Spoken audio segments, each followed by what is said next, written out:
Hi, welcome to Dig into China. I'm Dong Sheng.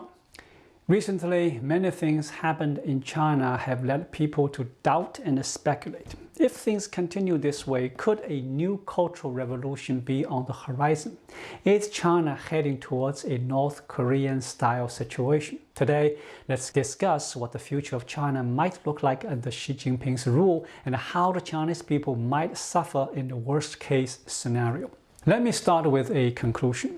Neither a North Korean-style situation nor a new cultural revolution seems to fit China's current reality. Both are unlikely to be in China's future.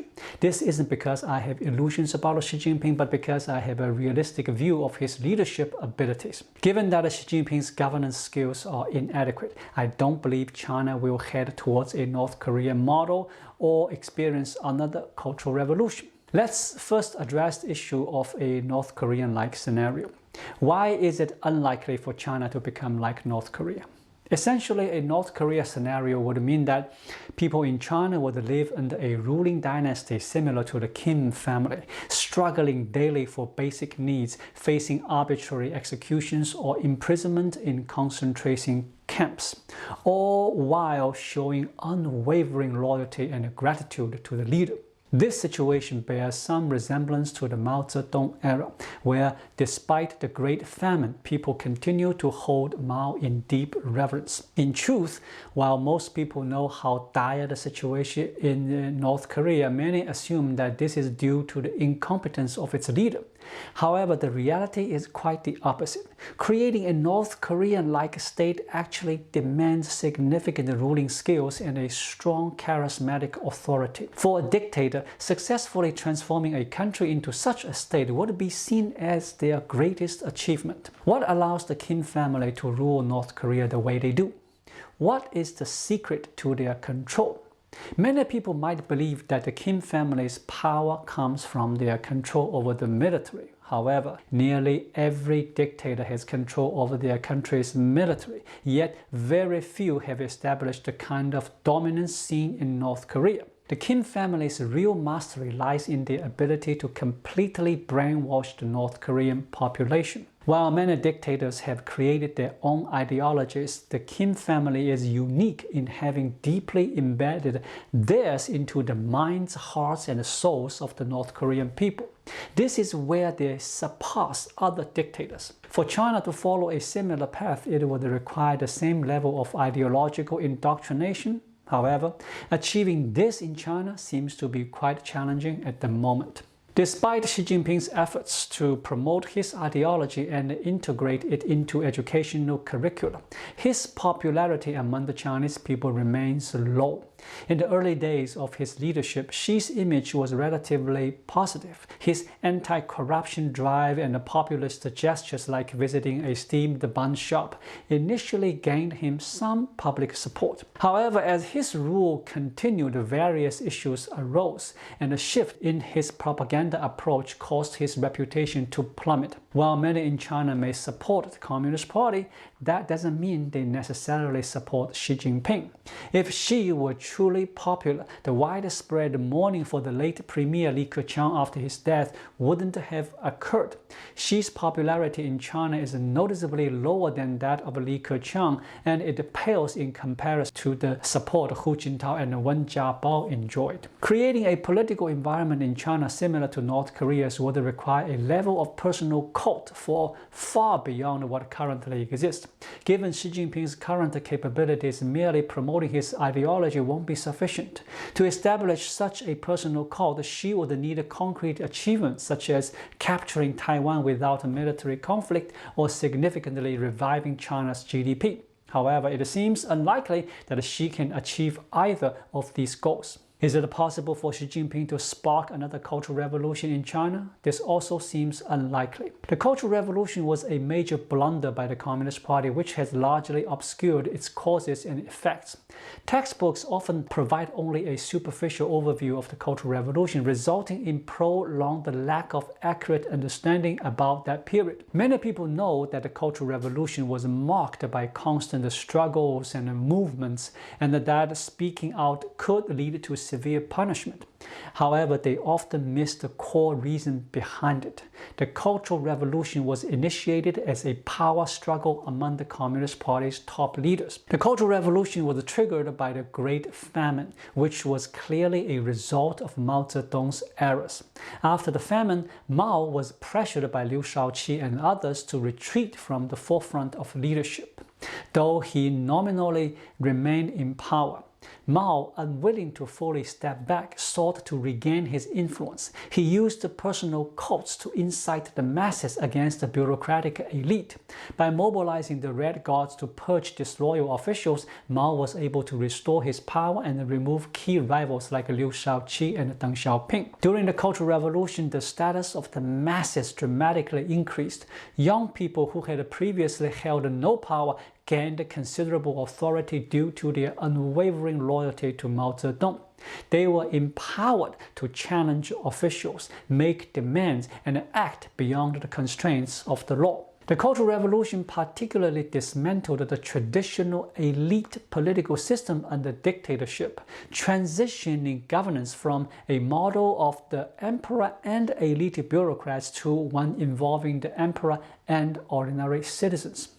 However, this shift is not evident in today's China. Xi Jinping's reforms and initiatives such as online IDs essentially bolster the power of officials and increase their control over the populace. Instead of breaking down the system, they reinforce the existing structure of the emperor and the political elites governing the people. Some might argue that the absence of a cultural revolution now doesn't mean one couldn't occur in the future. If a new cultural revolution were to take place in China, it might look something like this.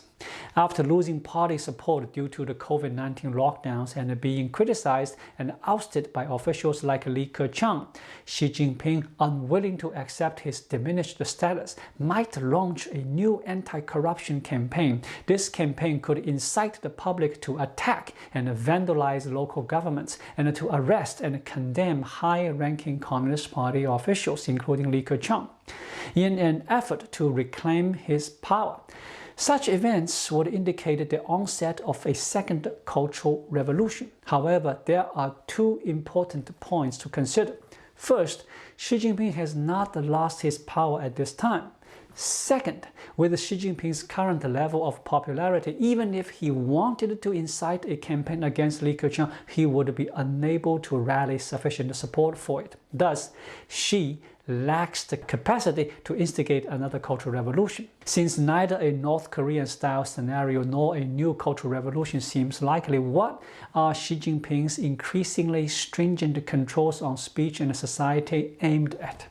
This pattern is reminiscent of martial law seen in other authoritarian states. It suggests that China is gradually moving towards a nationwide state of emergency. China's gradual state of emergency differs from traditional martial law in that it is not enforced by the military.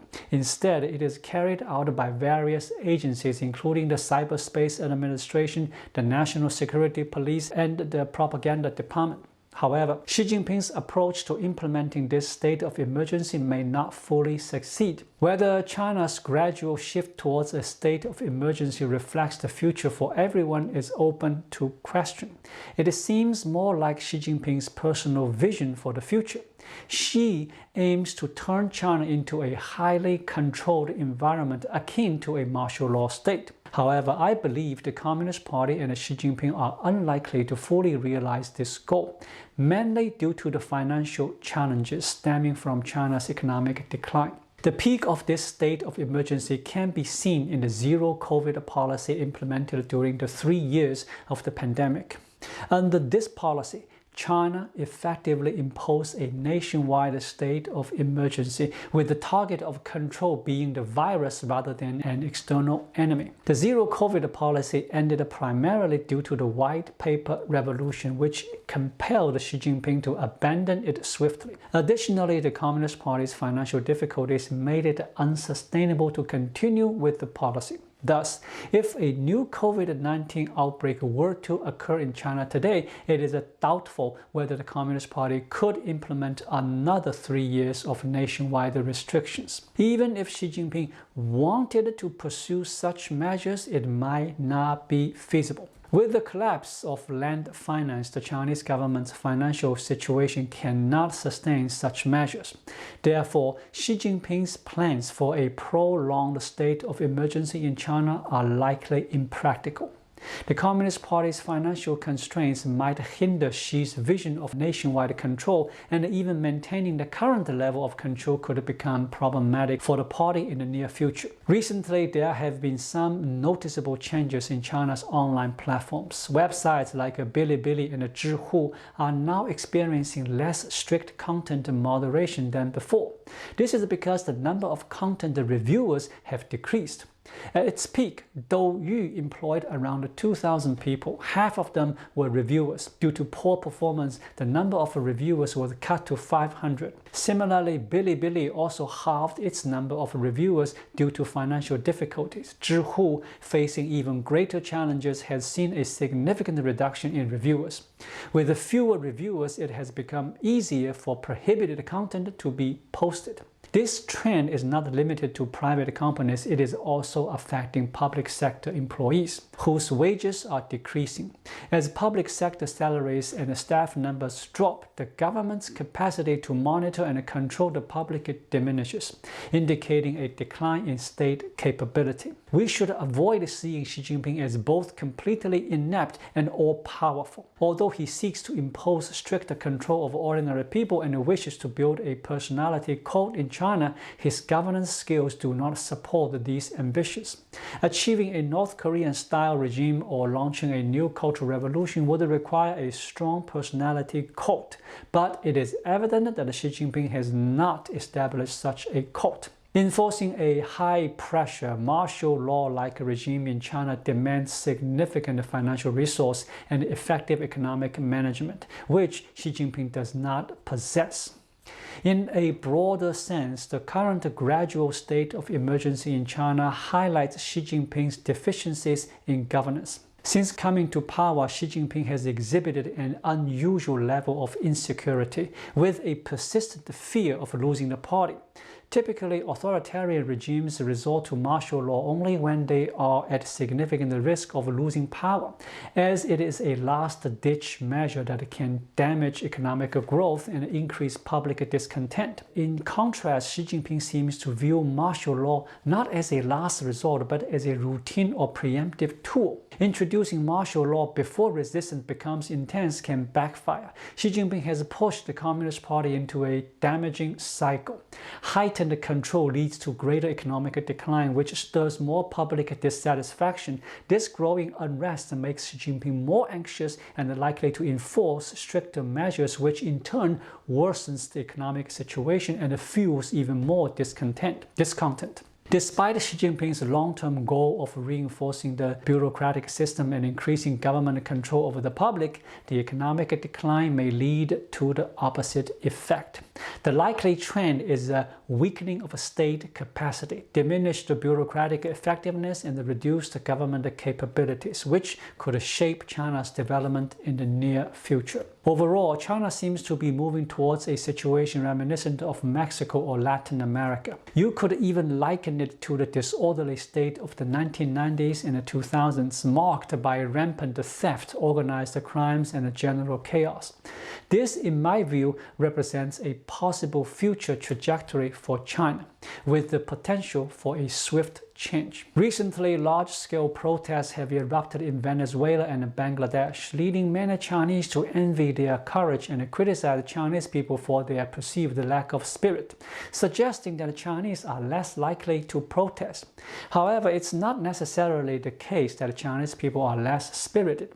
For example, Venezuela only experienced such widespread protests after its GDP per capita dropped sharply from $16,000 in 2014 to $2,000 today. I don't think China needs to experience such a drastic decline. If China's GDP per capita were to drop to $8,000 or $7,000, or if the economic situation worsens further in the next few years, we might well see widespread protests. Those who believe that Chinese people won't protest should wait and observe how they respond to worsening economic conditions. If protests still don't materialize, then it might be reasonable to question the spirit of Chinese people. The onset of significant protests would likely mark the end of China's decline and its shift towards Latin American-style instability. Thank you for watching. Please like, leave a comment, and subscribe to my channel. Just click the subscribe button right here. I'll see you again shortly. Until then, be well.